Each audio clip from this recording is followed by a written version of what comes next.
Welcome to the Synesium YouTube channel. Why was my writing manual rejected? What was wrong with my thesis? Why was my research not accepted?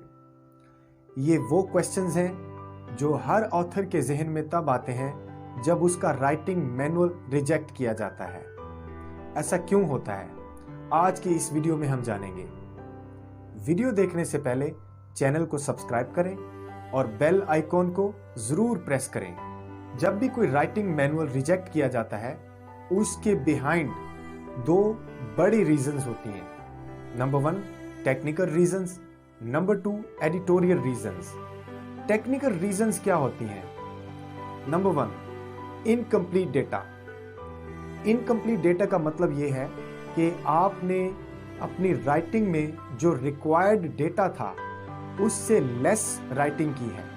Technical reason की दूसरी बड़ी वजह inappropriate methodology होती है। आप ऐसे method apply करते हैं जो अकॉर्डिंग टू रिक्वायरमेंट नहीं होते, या फिर अकॉर्डिंग टू सिचुएशन नहीं होते, या फिर अकॉर्डिंग टू कंडीशन नहीं होते।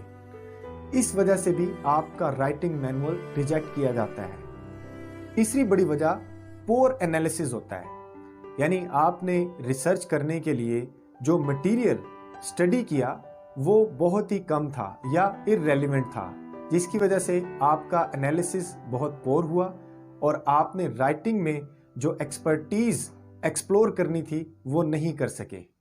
नंबर 4 है वीक रिसर्च मोटिव। इसका मतलब ये है कि जो रिसर्च मोटिव आपने डायरेक्ट किया अपने थीसिस के लिए वो साइंटिफिकली वैलिड ही नहीं था। टेक्निकल रीजन में 5th वन इनएक्यूरेट कंक्लूजन होता है। आपने इंट्रोडक्शन, लिटरेचर रिव्यू, मेथोडोलॉजी बहुत ही अच्छी लिखी, लेकिन उनको कंक्लूड करते हुए आपने महारत से काम नहीं लिया, जिसकी वजह से कंक्लूजन में कमी रह गई। एडिटोरियल या इंस्टीट्यूशनल रीजंस वो क्या होती हैं? सबसे पहली वजह, आपने ऐसा टॉपिक चूज किया जिसकी इन्वायरमेंट ही नहीं थी, वो टॉपिक आउट ऑफ स्कोप था। इस वजह से आपका राइटिंग मैनुअल रिजेक्ट किया जाता है। नंबर 2 एडिटोरियल रीजन, आपने अपने राइटिंग मैनुअल में कोई नई बात ही नहीं की, जिसकी वजह से आपकी रिसर्च गैप को फिल करने के लिए इस्तेमाल नहीं किया जा सकता। नंबर 3 आपने रिसर्च इथिक्स को इग्नोर किया। रिसर्च इथिक्स वो होते हैं जब आप किसी रिसर्च को करने के लिए सर्वे करते हैं तो वहां पर आपको डिफरेंट ऑफिशियल्स का कंसेंसस लेना पड़ता है। मसलन अगर आप पेशेंट के पास जाते हैं तो पेशेंट को पूछे बगैर ही उसकी हिस्ट्री और उसकी फाइलिंग आपने कलेक्ट कर ली। नतीजा ये होता है कि पेशेंट या तो रिपोर्ट कर दे, एट द स्पॉट कोई रिपोर्टिंग करके आपका रिसर्च मैनुअल रिजेक्ट करवा दे। एडिटोरियल रीजन में 4th one not following formatting requirements. इसका मतलब ये होता है कि आपने जो राइटिंग पेपर या राइटिंग डिजाइन सेलेक्ट किया वो फॉर्मेट के अकॉर्डिंग नहीं था।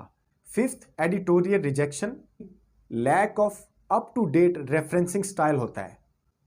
किसी जगह पे APA और हार्वर्ड रेफरेंसिंग सेम नहीं होती, लेकिन आपने उनको सेम कंसीडर करके रेफरेंस किया होता है। यह भी रिजेक्शन की एक बड़ी वजह समझी जाती है। 6th एडिटोरियल रीजन गलत लॉजिक को अप्लाई करने से बनती है। आप बहुत ज्यादा लॉजिक इस्तेमाल नहीं कर सकते। यह शॉर्ट लेक्चर था जिसमें मैंने रिजेक्शन से रिलेटेड कुछ पॉइंट्स को रेज किया। उम्मीद है आपको पसंद आया होगा।